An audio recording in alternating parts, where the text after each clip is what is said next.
കർത്താവ് നിൻ്റെ ഉന്നതമായ നാമത്തിന് സ്വസ്ഥം ചെയ്യുന്നു. കർത്താവ് നിൻ്റെ വിശുദ്ധ പൗരോഹിത്യത്തെ മഹത്വപ്പെടുത്തണമേ. കർത്താവ് സഭയിലുള്ള സാന്നിധ്യം പ്രകടമാക്കണമേ. 39 വർഷം ഞാൻ അർപ്പിച്ച കൃപാനയുടെ യോഗ്യതയാണ്. കൃപാസ്ഥാനത്താലെ ജീവനോടെ പ്രത്യക്ഷപ്പെട്ട പരിശുദ്ധ അമ്മയുടെ മാധ്യസ്ഥത്തിലെ ഞാൻ മക്കളെ കർത്താവിൻ്റെ നാമത്തിൽ ആശീർവദിക്കുന്നു. കർത്താവെ, ചില കൊച്ചു കൊച്ചു വരുമാനം കൊണ്ട് കുടുംബം ജീവിക്കുന്നുണ്ട് ഈശോയെ. അതിൻ്റെ മേലെ കർത്താവ് അതിനേക്കാൾ വലിയ കച്ചവടങ്ങളൊക്കെ വരുമ്പോൾ കച്ചവടം കുറഞ്ഞതിൻ്റെ പേരിൽ അവിടുന്ന് നിർത്തിപ്പോകേണ്ട അവസ്ഥ വന്നിട്ടുണ്ട് ഈശോയെ. പലരും പേടിച്ച് ജീവിക്കുന്നുണ്ട് ഈശോയെ. ഈശോയെ, ഒരു തൊഴിൽ സംഭരണം ചെയ്തുകൊണ്ടിരിക്കുമ്പോൾ അതിനേക്കാൾ മുതൽ മുടക്കിൽ അതേ ജോലി തന്നെ അവിടെ തന്നെ വന്ന് ചെയ്യണ കാരണം കർത്താവെ, ഇനി ജീവിക്കേണ്ട കാര്യമില്ല, ഇനി എനിക്കറിയാവുന്ന തൊഴിൽ ഇതാണ്, ഇതും കൊണ്ട് എന്നെ പൊറുപ്പിക്കത്തില്ലെന്ന് വിചാരിച്ചുകൊണ്ട് മനസ്സ് വേദനിക്കുന്നവരെ ഞാൻ പരിശുദ്ധമ ദേവമാതാവിനെ ഏൽപ്പിക്കുന്നു. എൻ്റെ കർത്താവിൻ്റെ ഉന്നതമായ നാമത്തിൽ, സഭയുടെ അധികാരത്തിൽ, കുരിശടയാളത്തിൽ ദൈവശക്തി അനുഗ്രഹിക്കപ്പെടട്ടെ. കുഞ്ഞുങ്ങളില്ലാത്തവരെ, കുഞ്ഞുങ്ങൾ രോഗം വന്നിട്ടും പോകാതെ അങ്ങനെ മനസ്സും മടുത്ത് കുഞ്ഞുങ്ങളെയും കൊണ്ട് ജീവിക്കുന്ന മാതാപിതാക്കന്മാരുണ്ട്. എല്ലാ സന്തോഷവും പോയവരുണ്ട്. കുഞ്ഞുങ്ങൾ ജനിച്ചതിൻ്റെ പേരിൽ അവർക്കുണ്ടാകുന്ന മാരകമായ രോഗങ്ങൾ, മാറാത്ത രോഗങ്ങൾ കാരണം ജീവിതം തീർന്നെന്ന് വിചാരിച്ചിട്ട് ആ കുരിശിൽ ചുമന്നുണ്ടാക്കുന്നവരുണ്ട്. ഈശോയെ, അവരെല്ലാം നീ ശക്തിപ്പെടുത്തി പ്രാർത്ഥിക്കുന്നു. ഈശോയെ, നിനക്ക് താങ്ങാനാവാത്ത പ്രലോഭനം ഞാൻ നിനക്ക് നൽകത്തില്ലെന്ന് പറഞ്ഞ പോലെ കർത്താവ്, ഒരു മനുഷ്യനും താങ്ങാനാവാത്ത ദുഃഖം കൊടുത്ത് കർത്താവ് അവർ വീണപാട്ടത്തിന് കിടന്ന് അഴുകിപ്പോകാതിരിക്കാൻ കർത്താവിൻ്റെ നാമത്തിൽ കൽപ്പിക്കുന്നു. നീ എഴുന്നിരുന്ന് നടക്കുക. ദൈവവേദന സാമ്പത്തിക കടങ്ങളുള്ളവർ, ജപ്തി നടപടിയുള്ളവർ, വന്ന് പെട്ടുപോയവർ, അന്യൻ്റെ കൈകളിലെ അധ്വാനത്തിൻ്റെ ഫലങ്ങൾ അകപ്പെട്ടു പോയവർ, അത് കേസായി പോയവർ, ഭാഗോടമ്പടി നടക്കാത്തവർ, ജോലി ലഭിക്കുമെന്ന് വിചാരിച്ചിരുന്നിട്ട് അത് അങ്ങനെ ആശിച്ച് മോഹിച്ചൊക്കെ ഇരുന്നതും അതും നഷ്ടപ്പെട്ടിരിക്കട്ടെ. ഇനി എന്ത് ചെയ്യണമെന്ന് അറിയാൻ പല വിഷമിക്കുന്നവർ, അങ്ങോട്ടും ഇവിടെ കുറ്റം പറഞ്ഞ് എൻ്റെ കുഴപ്പമാണ്, ഞാൻ അന്നേ പറഞ്ഞതല്ലേ എന്നൊക്കെ പറഞ്ഞുകൊണ്ട് കുറ്റം വിധിക്കാനും നമ്മളെ കൊച്ചാക്കാനും ചെറുതാക്കാനും വെറുമയാക്കാനും അനേകം പേര് നിൽക്കും. കർത്താവ്, നീ മാത്രമേ അവർക്കുള്ളെന്ന് ഓർക്കണമേ.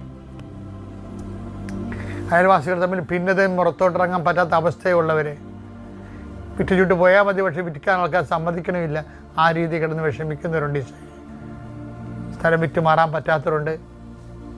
വഴിയില്ലാത്ത സ്ഥലം എടുക്കാത്ത അവസ്ഥകളുണ്ട്. അതുകൊണ്ട് തന്നെ കൊത്തിക്കൊണ്ട് പറക്കാനും പറ്റത്തില്ല, എടുത്ത് ഉപയോഗിക്കാൻ പറ്റാത്ത രീതിയിൽ അകപ്പെട്ടു പോയവരുണ്ട്. എൻ്റെ കർത്താവിൻ്റെ ഉന്നത നാമത്തിൽ ഇരുമ്പ് ചങ്ങലകളെ യേശുവിൻ്റെ നാമത്തിൽ അഴിഞ്ഞു മാറട്ടെ എന്ന് കൽപ്പിക്കുന്നു.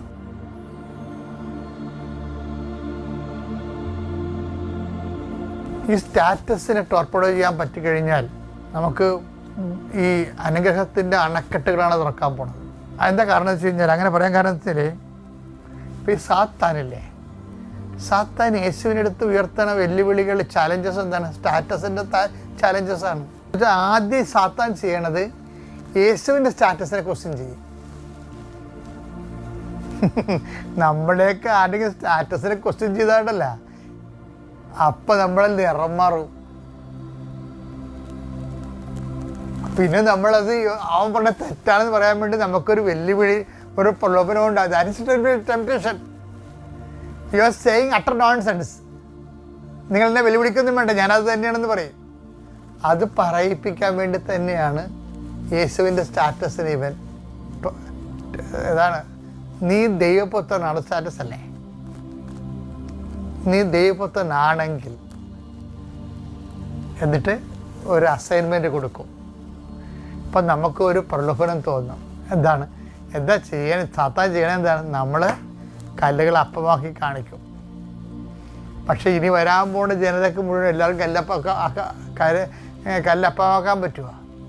അപ്പോൾ വിശപ്പ് എന്നുള്ളൊരു വിഷയത്തെ ജീസസ് വളരെ തന്ത്രപരമായിട്ട് വിശപ്പുമായിട്ട്, മാനവരാശിയുടെ മുഴുവൻ വിശപ്പുമായിട്ട് യേശു വിശപ്പെന്ന് പറയുന്ന വലിയ ആ പ്രത്യാഘാതം ഉണ്ടാക്കുന്ന വിഷയവുമായിട്ട് ഈശോ കണ്ടുമുട്ടുന്ന സമയമാണത്. പല ആൾക്കാരും വിശപ്പിൻ്റെ പേരിലാണ് ദൈവത്തെ തള്ളി പറയണത് അല്ലേ. വിശപ്പിൻ്റെ പേര്, നിരീശ്വരവാദത്തിൻ്റെ ഒരു ഭാഗം വരണത് വിശപ്പ് ഇവിടെ ഉണ്ടെന്ന് പറയുമ്പോഴാണ്.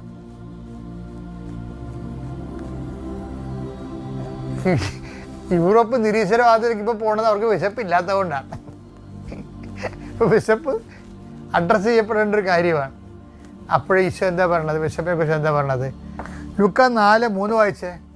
അപ്പോൾ പിശാച് അവനോട് പറഞ്ഞു, നീ ദേവപുത്രനാണെങ്കിൽ ഈ കല്ലിനോട് അപ്പമാകാൻ കൽപ്പിക്കുക. യേശു അവനോട് പറഞ്ഞു, അപ്പം കൊണ്ട് മാത്രമല്ല മനുഷ്യൻ ജീവിക്കുന്നത് എന്ന് എഴുതപ്പെട്ടിരിക്കുന്നു. അപ്പോൾ നമ്മുടെ സ്റ്റാറ്റസ് നമ്മൾക്ക് ഡീപ്രമോട്ട് ചെയ്യാം, പക്ഷെ വേറെ ആൾക്കാർ നമ്മളെ ഡീപ്രമോട്ട് ചെയ്യാം.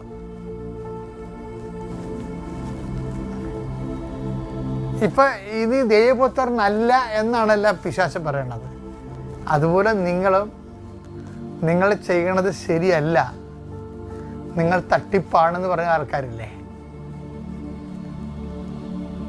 ചിലർ അങ്ങോട്ടോട്ട് വഴക്കിടുമ്പോൾ നിങ്ങൾ സ്റ്റാറ്റസ് ഡീപ്രമോട്ട് ചെയ്തിട്ട് നിങ്ങൾ സൂത്രശാലിയാണ്, എനിക്ക് ഇപ്പോഴാണ് നിങ്ങളെ മനസ്സിലായതൊക്കെ ഭാര്യ ഭർത്താവിനോട് പറയാൻ കേട്ടിട്ടില്ലേ? അപ്പം ഭർത്താവ് ചോദിക്കും, നിനക്ക് എന്നാ കുന്താ മനസ്സിലായെന്നാ പറയണത് എന്ന് തിരിച്ചു ചോദിക്കും. ഒരു കാര്യം, ഇപ്പം സ്റ്റാറ്റസ് ഒരു പ്രോബ്ലമാണ്. മാതാവ് ഈ വിഷയത്തിൽ പറയുമേ, ശക്തനായവൻ, ലൂക്കാ 1:49, ശക്തനായവൻ എനിക്ക് വലിയ കാര്യങ്ങൾ ചെയ്തിരിക്കുന്നു, അവിടുത്തെ നാമം പരിശുദ്ധമാണ്. അതെന്താണ് വലിയ കാര്യം? എന്താണ്? ലൂക്കാ 1:48, അവിടുന്ന് തന്റെ ദാസിയുടെ താഴ്മയെ കടാക്ഷിച്ചു.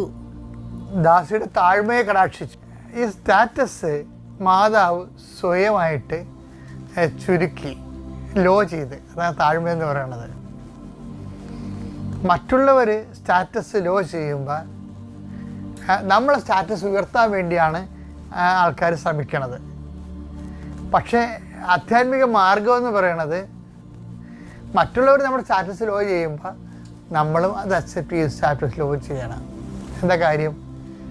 ശക്തനായവൻ അവിടെ നിനക്ക് വലിയ കാര്യങ്ങൾ ചെയ്ത്, അതായത് ആ ഉയർത്തിയിരിക്കുന്നത് പറഞ്ഞാൽ ഉയർത്തിയിരിക്കണം. എന്താ പറഞ്ഞത്? ഉയർത്തിയിരിക്കണെ കുറിച്ച് എന്താ പറഞ്ഞത്? ലൂക്കാ 1:52, ശക്തന്മാരെ സിംഹാസനത്തിൽ നിന്ന് മറിച്ചിട്ടു എളിയവരെ ഉയർത്തി. ആരുയർത്തി? നാട്ടുകാരും വീട്ടുകാരും പാർട്ടിക്കാരും അല്ല, പിന്നെ ആരാണ്? ദൈവം.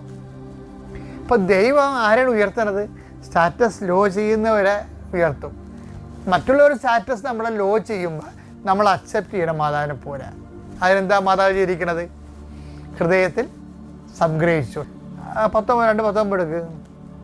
മറിയമാകട്ടെ ഇവയെല്ലാം ഹൃദയത്തിൽ സംഗ്രഹിച്ച് ഗാഢമായി ചിന്തിച്ചുകൊണ്ടിരുന്നു. ഹൃദയത്തിൽ സംഗ്രഹിച്ചെന്ന് വെച്ച് കഴിഞ്ഞാൽ എന്താ അർത്ഥം അറിയാമോ? ആ സിറ്റുവേഷൻ അക്സെപ്റ്റ് ചെയ്യുന്നതാണ്. അവരെന്താ അട്ടയന്മാരല്ലേ പറയണത്? അട്ടയന്മാരെന്താ പറയണത്? ഇതാണ് രാജശേഷു നമ്മളോട് പറഞ്ഞ പോലെ തന്നെ പിള്ളക്കച്ചയിൽ പൊതിഞ്ഞ് കിടക്കണമെന്ന് പറയും. അപ്പോൾ രാജശേഷു പിള്ളക്കച്ചയിൽ പൊതിഞ്ഞ് കിടക്കുന്ന കാര്യമാണ് ഈ അപ്പോസ്തലന്മാർ സ്റ്റാറ്റസ് അല്ല, ഈ അട്ടയന്മാർ സ്റ്റാറ്റസായിട്ട് പറയണത്. മറിയമാകട്ടെ ഈ വിഷയം ഹൃദയം സംബന്ധിച്ച് അത് അക്സെപ്റ്റ് ചെയ്യുന്നു. സ്റ്റാറ്റസ് ലോ ചെയ്ത് ദൈവം മറിയത്തിൻ്റെ സ്റ്റാറ്റസ് ലോ ചെയ്തത് മറിയം അക്സെപ്റ്റ് ചെയ്തു. അതിനാൽ ദൈവം അവനെ അത്യധികം ഉയർത്തി. 5ാമത്തെ ദൈവരഹസ്യത്തിൽ എന്താ പറയണത്? സ്വലോകങ്ങളുടെ രാജ്ഞിയായി മുട്ടിത്തെരിപ്പിക്കപ്പെടുമ്പോൾ ഈ സ്റ്റാറ്റസ് ഉയർത്തിയ ആളെയാണ്, സ്റ്റാറ്റസ് താഴ്ത്തിയ ആളെ ദൈവം ഉയർത്തിക്കൊണ്ട് വരേണ്ടതാണ്. സ്വർഗത്തിൻ്റെ സ്റ്റാറ്റസിന് വേണ്ടിയാണ് ഭൂമിയിൽ നമ്മൾ ദൈവവചനത്തിൽ അധിഷ്ഠാനപ്പെടുത്തിക്കൊണ്ട് നമ്മൾ സ്റ്റാറ്റസ് ലോ ചെയ്യണത്. അത് നമ്മൾക്ക് ലോ ചെയ്യാൻ പറ്റും. അടിച്ചേൽപ്പിക്കപ്പെട്ട ലോയുണ്ട്, മറ്റുള്ളവർ ആട്രിബ്യൂട്ട് ചെയ്തിട്ടുള്ള സ്റ്റാറ്റസ് ലോ ചെയ്യുന്ന അവസ്ഥ ഉണ്ട്. ഇതെല്ലാം ആധ്യാത്മികതയുടെ വഴിയാത്രയിലുള്ള മൈൽ സ്റ്റോണുകളാണ്.